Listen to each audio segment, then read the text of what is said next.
Is a panel format. It's a discussion. Hopefully, it's a nice interactive session. So thanks to everyone who's dialed in.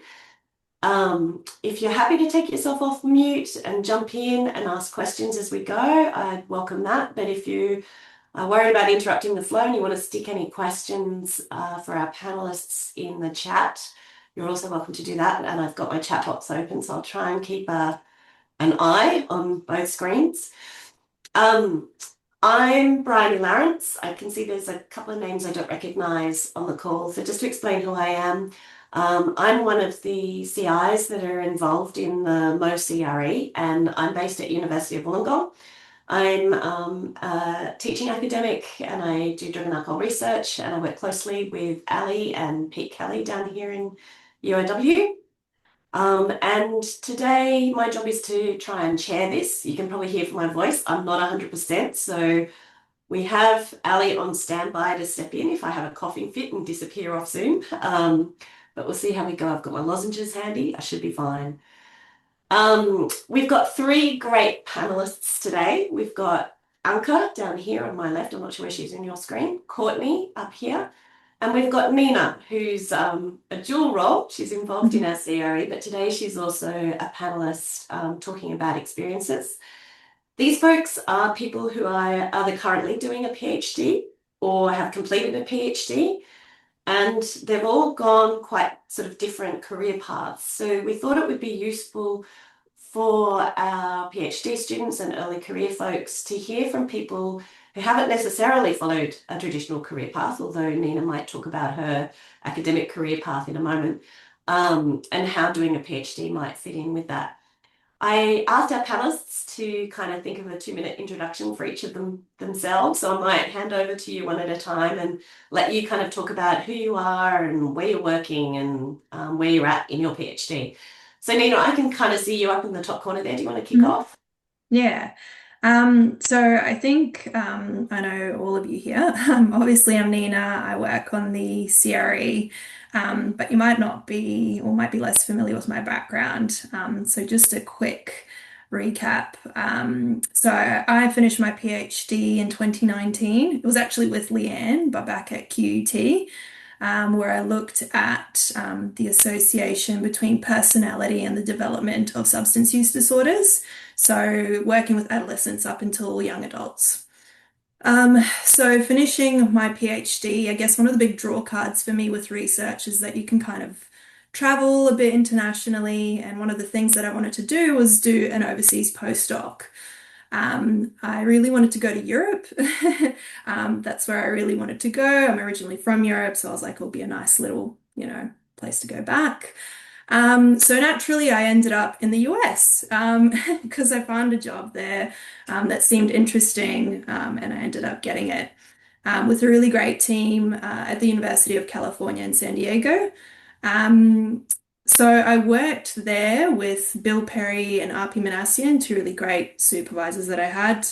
And it was a bit different from my PhD.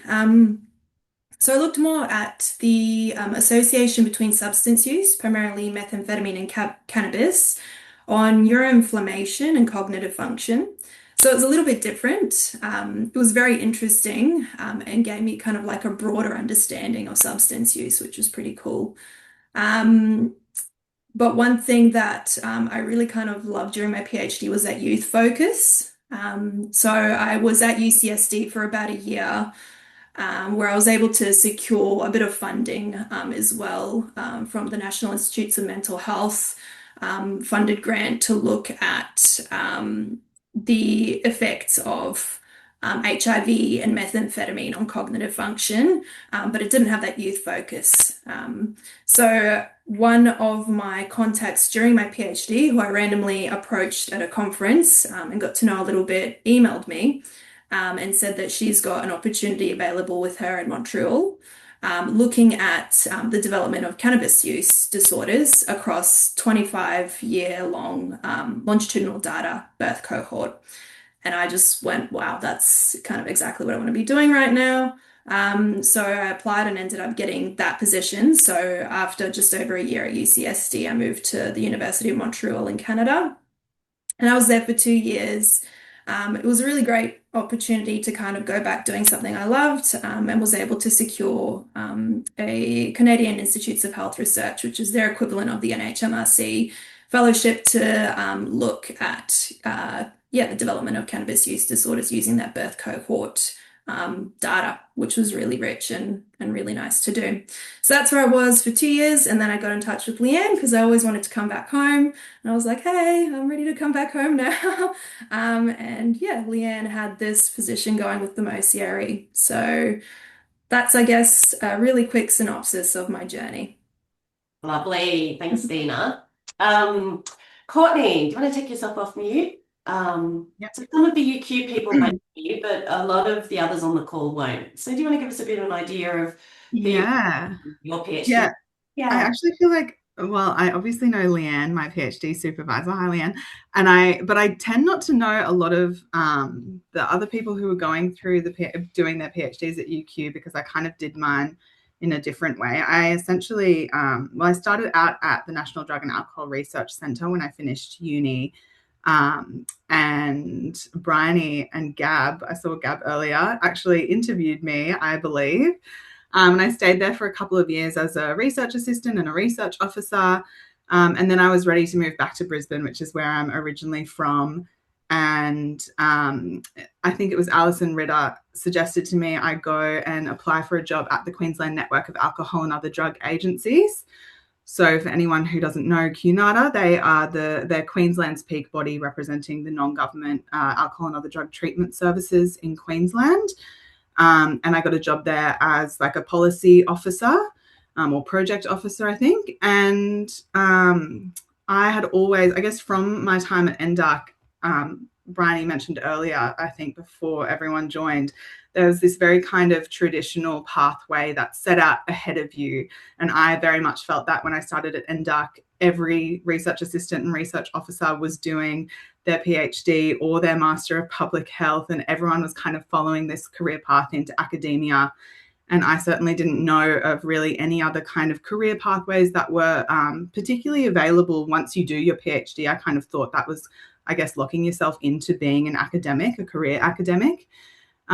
So when I went to QNADA, I still had in the back of my mind that I'd like to do a PhD and I like research, and that's maybe where I'd end up. And QNADA, they play a role, I guess, in supporting alcohol and other drug treatment services, advocating to government, advocating about what alcohol and other drug policy should look like. And one of the primary health networks in Queensland wanted QNADA to basically pilot a clinical supervision exchange program, which would involve multiple AOD treatment services kind of coming together and offering clinical supervision to each other's staff, rather than having frontline workers receive clinical supervision from their own line manager, which kind of presented this conflict. So they wanted QNADA to do that, and they wanted it to be formally evaluated. And I'd kind of voiced to my manager at the time, I'd be interested in doing a PhD one day. And then we kind of realized that there was an opportunity for the Primary Health Network to fund my position at QNADA as my salary, and I could essentially do my PhD, do that as a project for my PhD. So we called Leanne up and asked Leanne if she'd be interested in being my supervisor for that project. And so that's why I say I don't know a lot of the people from UQ who were doing their PhD, because I sat in my office in the city and did my PhD as my full-time job at QNADA for those 3 years. So yeah, that was my story. And I think I finished in 2023, 22. I don't know. I can't remember now. It feels like quite a few years ago now, but maybe 3 or 4 years ago now. So yeah. Thanks, Chloe. That's awesome. And Anke, you can see you're Yes, hi. Yeah. Hi. Do you want to tell us a bit about your journey? Sure. So I think my first message to everybody might be, as you can see from my greying hair, you're never too old to do a doctorate, because I'm currently doing a professional doctorate through UNSW as part of the Future Health Leaders course. And that's on co-designing, including with people who are currently using drug and alcohol services, co-designing an experience measure. So that's what I'm doing for my doctorate. But the journey to here has been that I started off as a medical anthropologist. I did my degree over in the United States and at the University of Pennsylvania, and then came and did a master's degree in medical anthropology at the ANU. And then I ended up being an anthropologist doing a research project on the social cultural issues around HIV and STI transmission for Nina Pocuca Health Council. So I lived and worked in an Aboriginal community in Central Australia. That was my first job as a researcher, and I learned so much through that job. And working in Aboriginal communities, but also just really learning about how to do community-based research. I went from there to the Victorian Aboriginal Health Service, where I did an injecting drug use project, also employed as an anthropologist. And while I was there, did a Masters of Public Health. I then worked for the Centre for Excellence in Indigenous Tobacco Control, which was a University of Melbourne-based centre working on tobacco control in Aboriginal community controlled organisations, basically.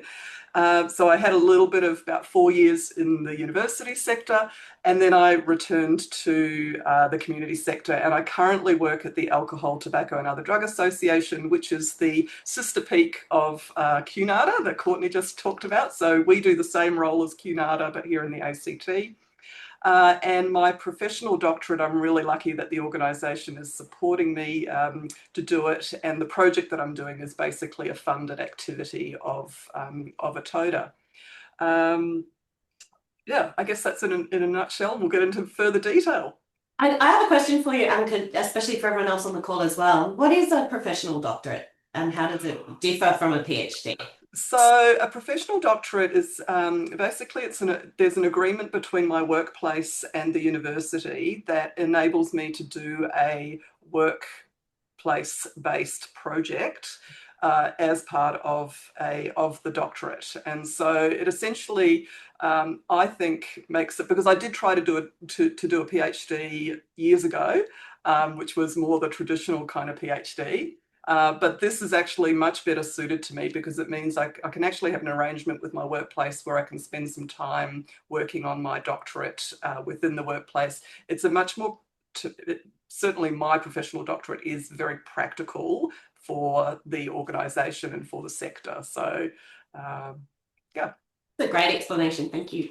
So I guess a question particularly for Courtney and for Anke is around research in those kinds of settings and how research might differ or how the way in which you might approach research differs when you're working in, for example, a non-government setting compared to a university setting. Do one of you want to jump in and take that one? Yeah. So my, I don't know if I said, I currently work for the Queensland Mental Health Commission. So we don't do research. We essentially commission out, I guess, not so much services, but our purpose is to drive system reform in Queensland in the mental health, alcohol and other drugs and suicide prevention space. So a lot of our funding goes towards evaluations. And I think that one of the challenges I found, and one of the things that's really different from the university space, is when you're working in a university that, you have so much opportunity, I guess, with the data that you have to be really exploratory and come up with and answer this huge variety of research questions. My job and my previous role at Queensland Health, we have a lot of data, but we don't necessarily have the capacity internally to undertake research ourselves. And so one of the things I've found coming from a bit of a research background is seeing these huge data sets that contain so much rich information that internally we don't have the, I guess, resourcing or necessarily the capability to use that in a really useful way to tell us about how our services are being delivered, what the impacts of those services are, how we can be improving our work. And we often fund these kind of time-limited evaluations. We get universities, we get Deloitte, we get, these third-party independent bodies to do evaluations for us that are often time limited. So we don't actually set up systems that, I guess, embed this ability for us to just continuously be doing improvement in our service system and see what's going on and see how we can, I guess, as I say, continuously improve the services that we're delivering. So the research, I guess, looks completely different, and we're not necessarily doing research where I am. We're more so commissioning other people to do the research for us and then provide us with these reports, which can be really, really useful. But I guess what I would love to see and what I try to advocate for in my role is trying to embed some of those systems in our own organisations within government, so that we're able to at least see that data and use it ourselves as well in that kind of way. Lovely. Anke, how about you?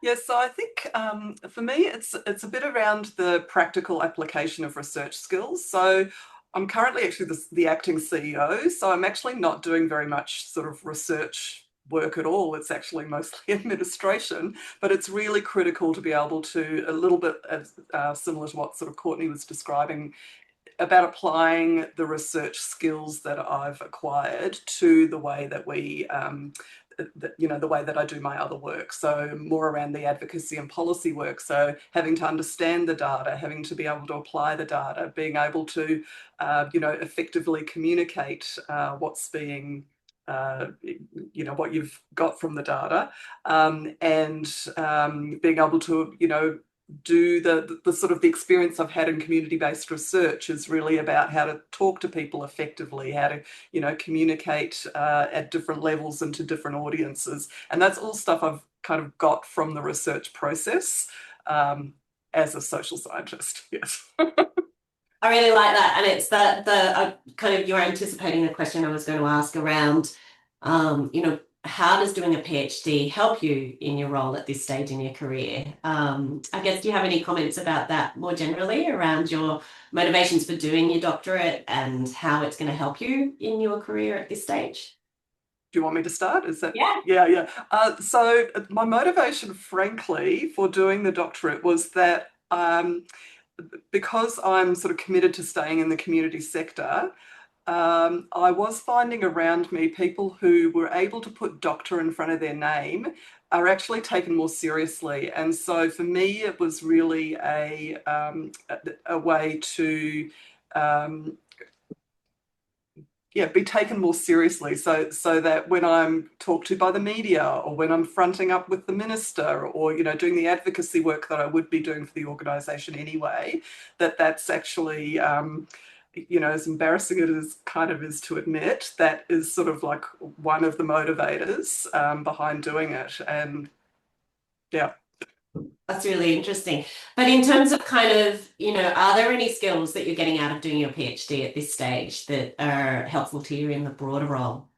Oh, I think it's around, so what the study has actually helped me to do, because I've been doing the actual sort of practical research work for about 25 years, the doctorate is helping me actually to put a theoretical framing around that. And that's really helpful in being able to talk about and express the work that you're doing in a more believable way. It's sort of linked to that, what I was just talking about, that you're able to sort of speak authoritatively about the topic and frame it theoretically. Yeah, that's really helpful. Courtney, how about you? In what ways has having done your PhD helped in the roles that you're doing now in government? I think for me, I think it's probably about like the critical analysis of problems and being able to look at things with a more curious and critical eye. I think having the research knowledge and having had to look at things obviously critically throughout the PhD process, I then carry that through into when I'm reviewing funding submissions for other pieces of research. And I think combining that with the kind of sector knowledge that you develop from having worked in government and non-government organizations, I think combining that research expertise with your knowledge of the system sometimes bridges a gap between these two kind of separate entities. Sometimes I think sometimes research has these great ideas that don't necessarily fit into the real system that we're operating in. And so I think having that research knowledge and working in the sector, it's really useful to have that background of being able to really critically analyze research proposals and as well research to apply to our development of policy, so that you're writing evidence-based policy. Excellent, thank you. So just a reminder to everyone, if you have any questions, you're very welcome to take yourself off mute and jump in and interrupt me, or stick your questions in the chat and I'll keep an eye on the chat box. Sorry, I will, Bryony, I'm jumping in. Right. I just want to know from Nina how you went about finding those international postdocs and like it's pretty, how competitive did you find the process and how did you go about finding those things that were available? Yeah, so I guess towards the end of my PhD, at least during that time, there was a lot of talk about, it's hard to find postdocs, blah, blah, blah, which we've heard, I think, from Leanne last time during our grant writing session that it's not the case. There's opportunities available for quality candidates. But I was scouring the internet. Like, I don't even know where I was. I was everywhere I could be. There was the Times Higher Education postings or whatever. They had some international postdoc opportunities and things come up. I actually don't even know where I applied for my UCSD job.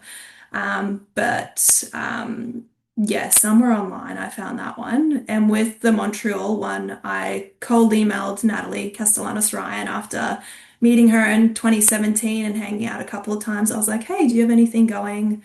And she replied, she was like, not at the moment. But then I got that email about a year or so later that she did have something going. So I guess it's a combination of, finding what you can that's listed online and also making use of those networks. People have been really, really lovely, in terms of talking to academics and things at conferences. So good experiences. Well, did Bryony just ask, did you speak French?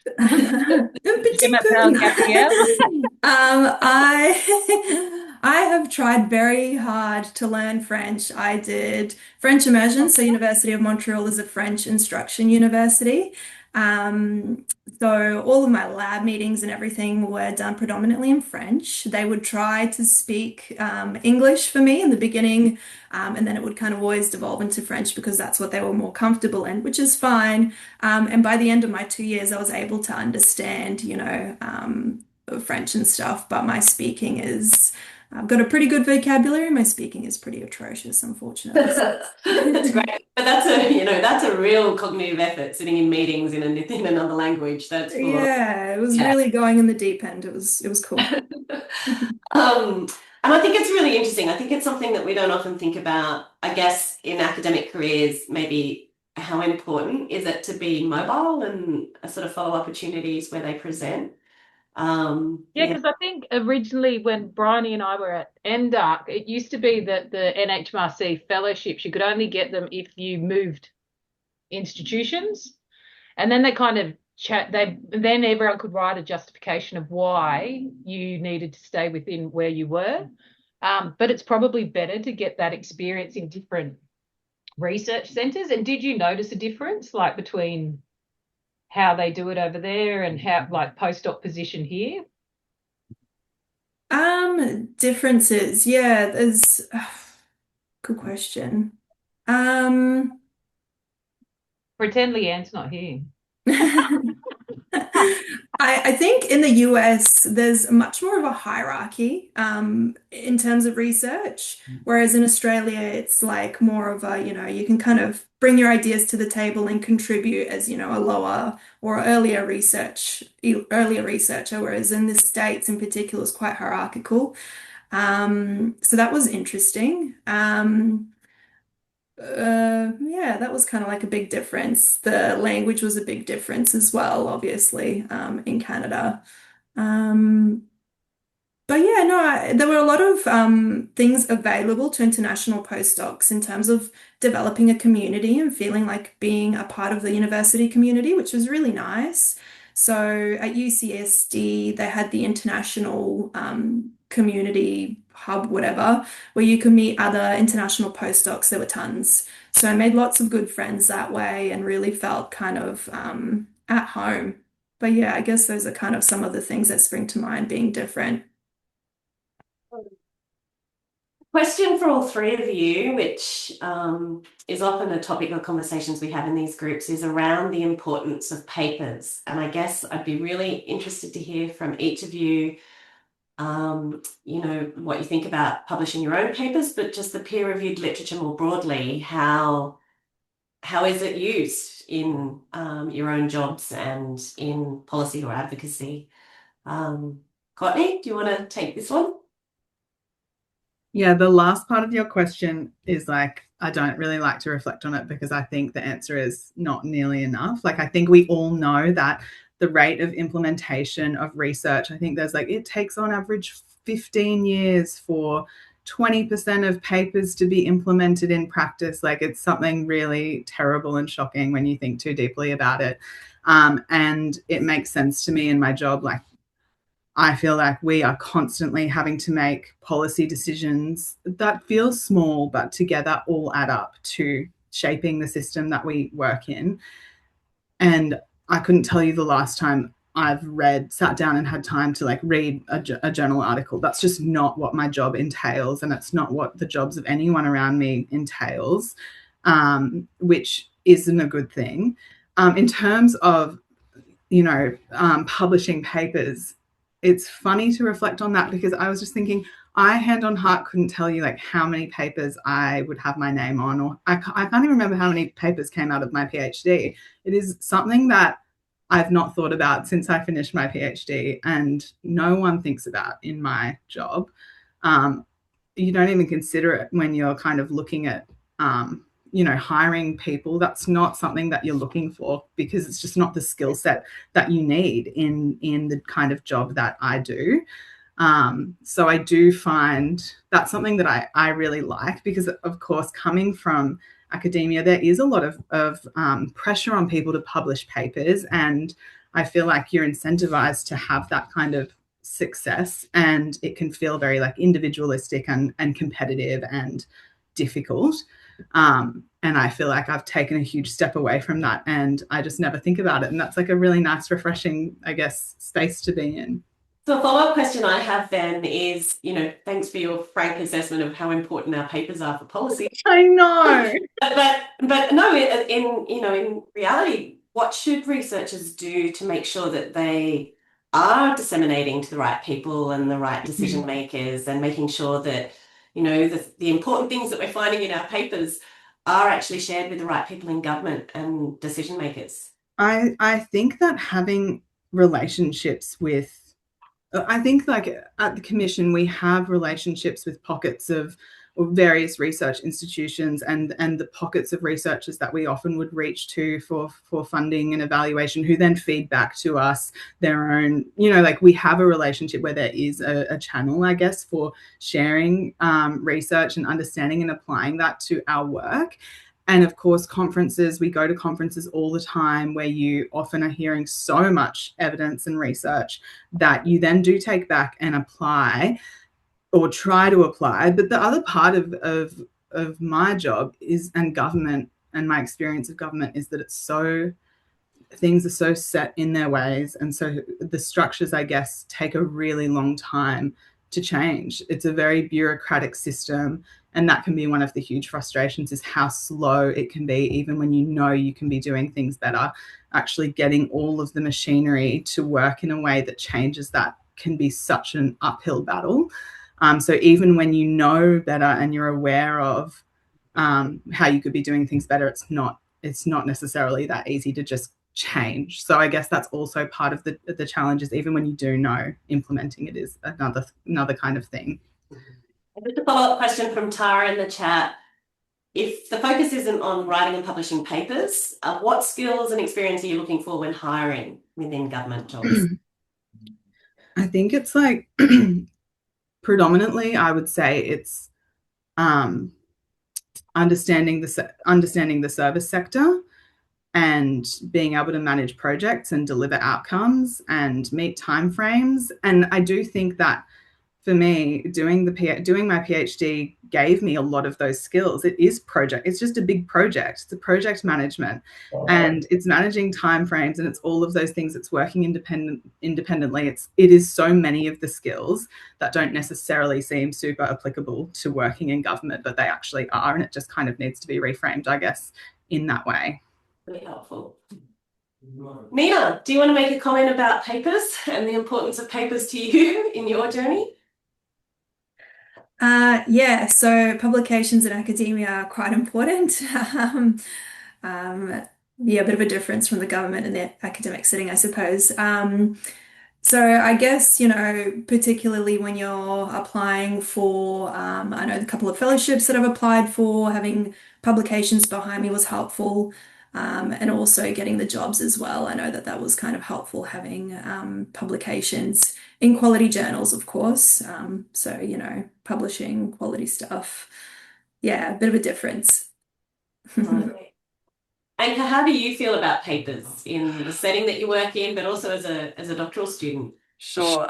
So one of the things that has kept me a little bit in the community sector is that I don't have to publish, and I really like the fact that I've got the flexibility not to publish.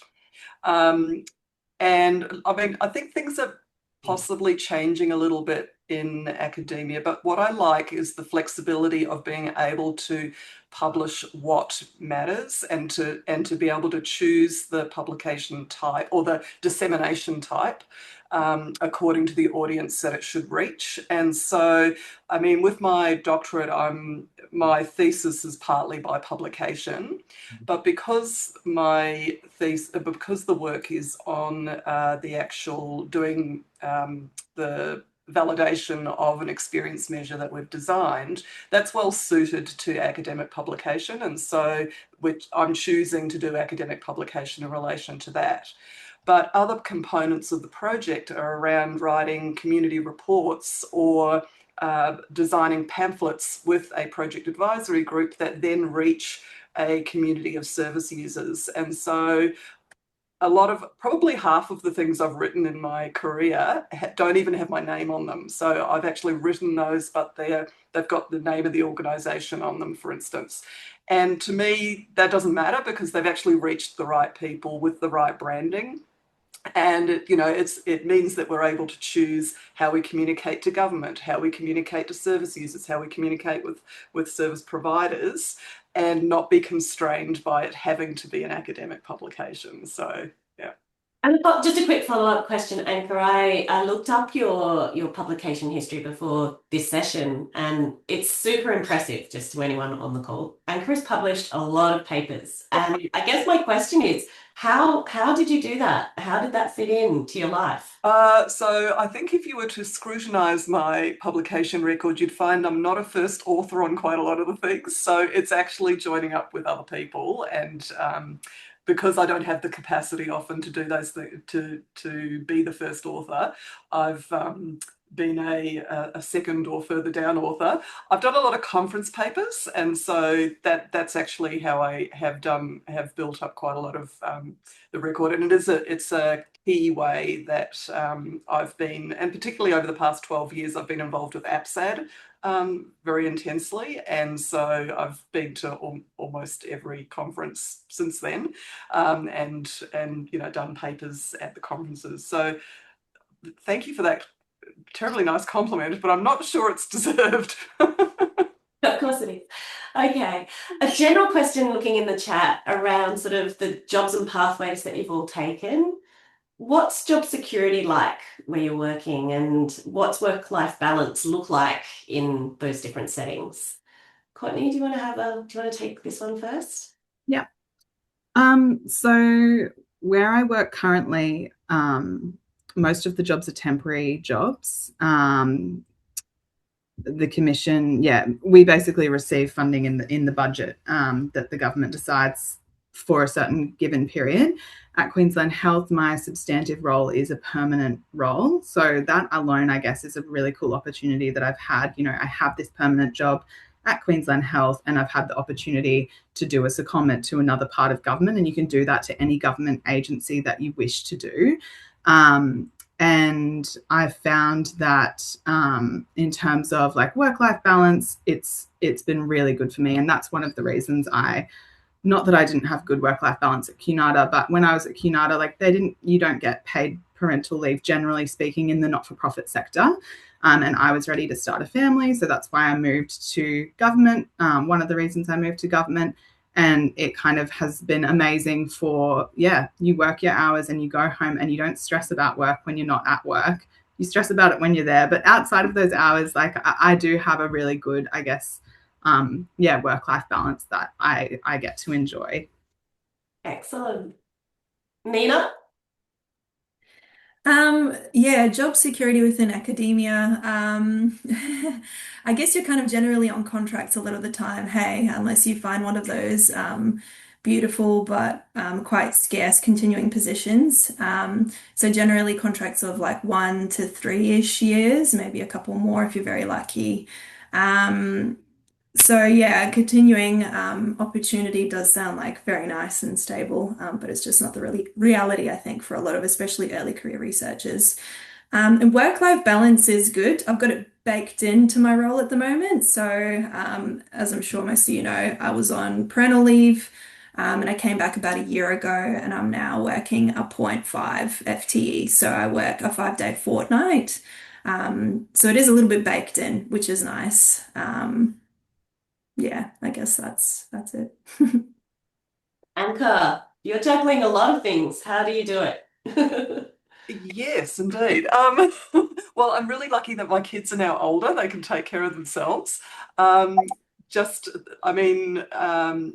When I was having my children, I was employed in the university sector. And so I, just reflecting on what Courtney just said, that things like getting parental leave was much easier and, available and better paid and all the rest of it. So that is one thing that's not so good in the community sector. So you don't go into the community sector for the pay. It's far below anywhere else that you would be employed for the same at the same level, and so you really got to sort of love it and be committed to it. At the same time, I find at ATOTA anyway, the work-life balance sort of arrangements are really flexible and really good. So, you can come in a little bit later if you need to, leave a bit earlier. I've got to take my daughter to soccer training, so I can leave a bit earlier and do that. And it's, pretty flexible in that way. And mainly because in the community sector, there's sort of a good understanding of maintaining that kind of work-life balance, at least in the organisations I've worked for. So that may not be universally true, but certainly it's been true for me. Yeah, that's really nice. Thanks. Are there any other questions from the group for our panel members? I can just add as well, within academia, that flexibility is also really great in terms of starting early and finishing, later, doing your kind of own hours a little bit. Very helpful when you've got little ones at home, and working from home as well. I noticed Leanne mentioned as well. So it's very kind of flexible in terms of that too. So a general question that often, again, comes up in our discussions with early career researchers and PhD students is about imposter syndrome. That this is something that people really struggle with. So the question, I guess, is, do you still experience it? How do you manage it? Does it ever go away? I'd be really interested to hear what people think of that. Anke, you were talking about doing a PhD for, a degree of credibility, if you like. Yeah. Look, associated with imposter syndrome. Imposter syndrome never goes away. I feel it all the time in many different guises, not just as an academic, but also as like, oh, now I'm the acting CEO, I've got to go and talk to the media. Oh my God, I'm such a fraud, that sort of thing. I think the way I manage it is honestly, I just take a deep breath and I soldier on. Like, there's not much else you can do. You just got to kind of go, do it. Like, just force yourself to do it, because I find that's the best way to get over it. Right. Courtney. I think for me, I think working in government, you always are bringing something. I feel like I bring something unique to my team, and so do the other people in my team and across our organization. I don't feel like everyone has the same skill set and the same knowledge that they're bringing. And I think sometimes you can look at what other people are doing and feel like, wow, how do you do that? Should I be able to do that? Am I, like, is there something wrong with me that I don't know how to do that? And it kind of, you just have to remind yourself that actually I bring these valuable things and I'm not good. There's lots of things I'm not good at, but there are some things that I am really good at. And recognizing that I've been, I have the job for the things that I'm good at. And then being forthcoming about the things that you could improve on is actually just really useful for your own kind of professional growth. So yeah, that's the way I look at it, I guess.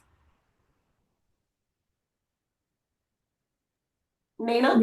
Yeah, I think there's in the academic realm and everywhere, I guess, you're learning new things every single day.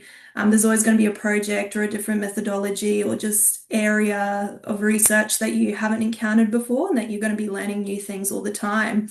So I think imposter syndrome shouldn't necessarily be a bad thing. I mean, if it's to the extent where it paralyzes you or stops you from doing things, not ideal. But I think a little bit of imposter syndrome is probably a good thing because you don't know everything and you're learning, so is everybody else. But you do have your own things to contribute, as Courtney said. Everybody has some piece of knowledge that somebody else doesn't. So it just kind of works well. And when you go on with that mind frame, I think it helps to kind of shift it a little bit. I think it's a lifelong battle. I have a question for Courtney. You brought it up a bit, well, you've mentioned it about not having the ability to sort of look into the data and things like that and do your own research question. I guess that's always been my kind of thing of whether to go into the government sector or stay in academia. And it's about, I like the ability to look into things that I'm interested in. So how do you, like, are you happy with that choice? Like, is it just that sort of thing, or can you get people to do it? Because I'm sure, Anke, you can, as CEO, look into what you want and find the purpose. So I'm just wondering how you deal with that, Courtney. I find that there are opportunities that you come across where you think, wow, are we not looking at this? We really should be. This could tell us a lot about how to improve our services. We could link this data set to this data set, and that would tell us so much. Let's try and do that.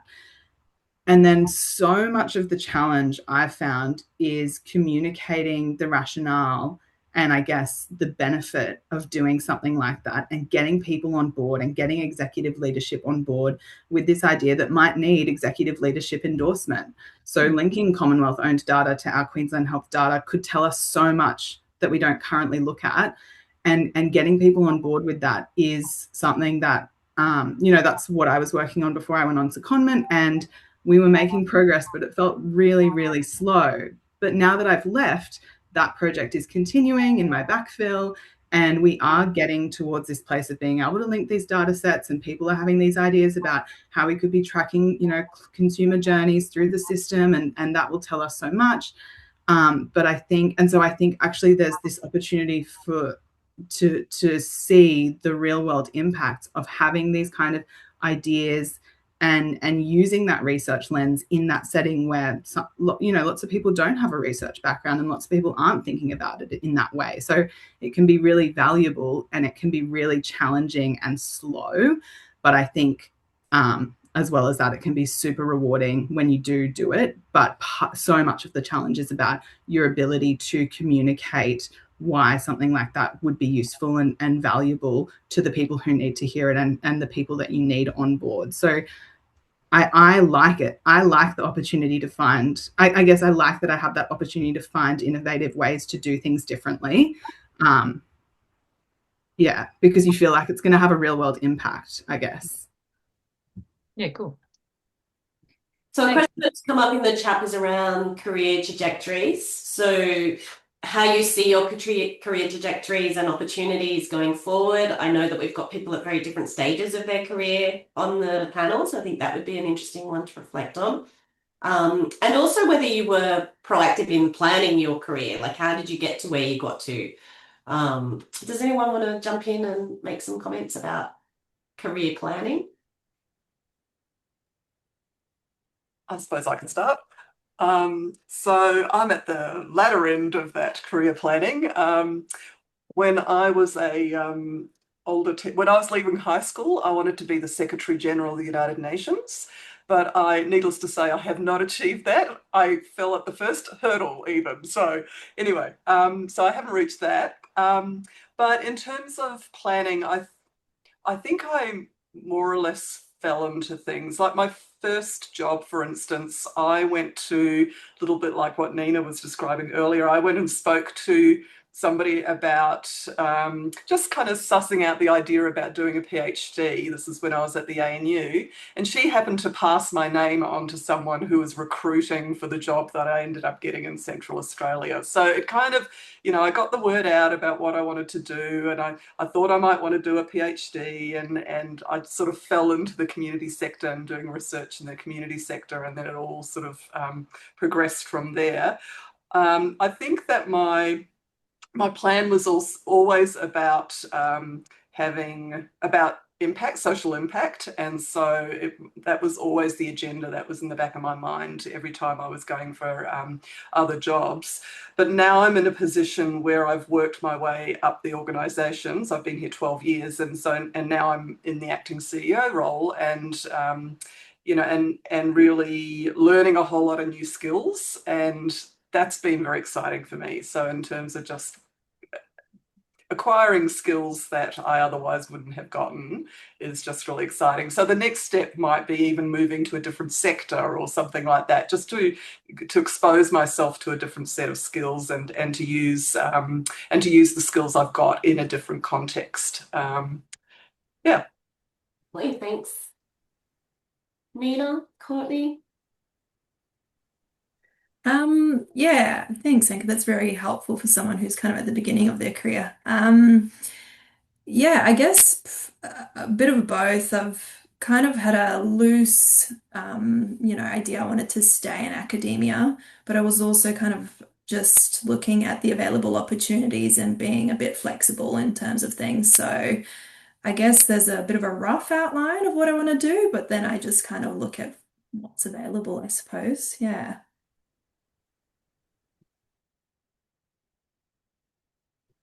I think I'm probably a bit like Nina. I feel like I've kind of just ping-ponged myself around the joint, and a lot of that has come from, getting rejected from things that I thought I would get. Like I think when I was at NDARC, I applied to do my PhD or get a PhD scholarship that I didn't get. But at the time, that felt like, well, that's my path. That's what I'm going to do. And now I need to find another way to do a PhD at NDARC or whatever it was. And I feel like there have been so many jobs that I would have applied for and not gotten, and I never planned to be at the commission. And I don't even think I planned to necessarily be in this sector. And I don't necessarily see myself in this sector forever either. And I think the opportunities that I've had I've had this diversity of experience that I think I wouldn't have otherwise had if I had planned and stuck to my plan to stay in academia. And I think it's actually been a real blessing, even though at many points I probably felt like I was being rejected by jobs or opportunities and that I'd missed out on things. But now I can look back and be like, that was so good. And look at, I'm really happy with my current role, and I just know that there'll be other opportunities and I won't get all of them, and all I need to do is get one for the next kind of step. So yeah. Beautiful. Just seeing that we've only got 10 minutes left, I think it would be nice to kind of wrap up with some last sort of thoughts around what you would, the advice you would give someone who was just starting out with a PhD. What would be the advice that you would give someone right at the beginning? What would be the advice you would have given to yourself back at the beginning of the journey? I think take time to think of what project you want to do, what really takes your interest. Because a PhD can be, quite the journey at the best of times. So if you have something that you're quite passionate about, it really helps along the way. And don't forget, sometimes there can be such a focus on your PhD that you think it's kind of the be all and end all, but it's really just the beginning of your career. So just keep that in mind too. Or sometimes it's not, I guess, but yeah.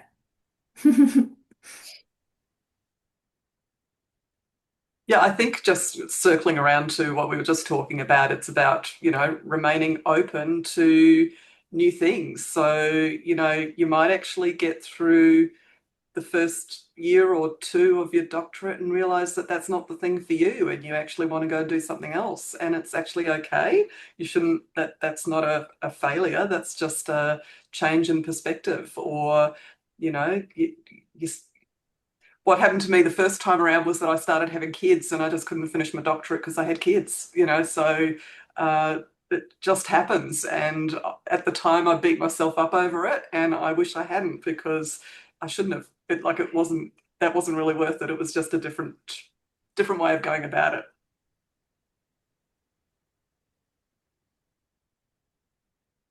Yeah, I totally agree with that. I think like I would just be way gentler on myself around the things that I for example, choosing my PhD topic. It's like your PhD is probably not going to be the greatest work of your life. The whole idea of it is that you're doing a degree to learn how to do research. And so I think putting pressure on yourself to have the most brilliant project and get all these papers out of it and become famous from your PhD, I just think I would be like, don't worry about it. Like it's actually a blip in your journey, and so try to enjoy it and try to choose something that you're interested in and you care about, but don't put pressure on yourself, I guess, beyond that.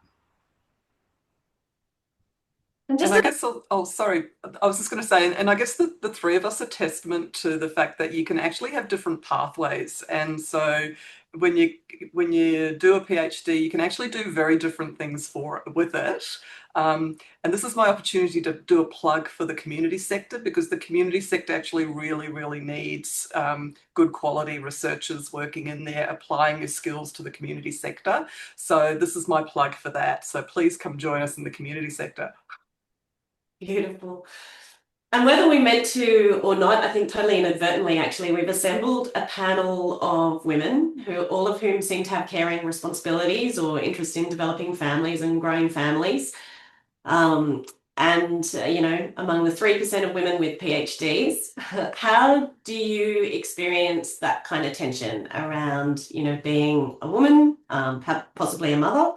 How has that gone for you? Has it been helpful? Has it been a hindrance? Have you experienced any problems, or have people been supportive? I think one of the good things, just because I've been through the experience kind of recently, within the academic setting, I know that you mentioned within the community setting, there's not a lot of baked in parental leave, but there is within university, which is really great when you're trying to build a family. The other thing is, being surrounded by great, female researchers, Leanne and Gab, most proximally to me, has been really kind of helpful navigating that experience. So, yeah. Courtney? I guess I don't have much to compare it to. I think like I've been really fortunate in the places that I've worked have been super supportive. Government have a policy that when you return from parental leave, they have to allow you to work part-time. And these kinds of things are getting built in. And now, they have to pay our superannuation when you're on parental leave, unpaid parental leave. Like there are all these kinds of things, and we're making progress in this space, which I think makes it so much easier these days than it used to be. But I also know that there are pockets of government and, where you have no work-life balance. I caught up with a colleague today who said they're working 10, 12-hour days at the moment. And I have found that it gets to a certain point in government where, at a particular level, that you only see men and women who either don't have children or their children are fully grown essentially, and they don't have that primary caring responsibility because it's just set up in such a way that you have to be working these ridiculously long hours. And I'm sure that's not unique to the government sector, but it does, I guess, create this structural inequality that is a challenge wherever you go. So I think I've been fortunate, but I know it's not the case everywhere. Anke? Look, I've been very lucky. I think the community sector is quite female dominated anyway. And so I've never sort of experienced issues around not being able to maintain that work-life balance and to, as I said before, leave early to take my daughter to soccer training or to, all those kind of things. So, I've never experienced problems with that and have always found the workplace really, really supportive around that. And I guess, I think as well, it's for me and my experiences, I think it's also about that mentorship and identifying, women, good women that act as mentors and can support and, show you ways of doing things differently. Yeah. So any last minute questions from everyone else on the call?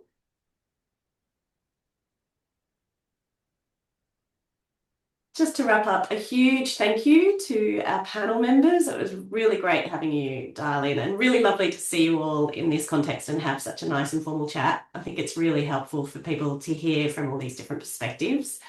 So thanks so much for giving us this time. And thanks everyone for dialing in, and we'll catch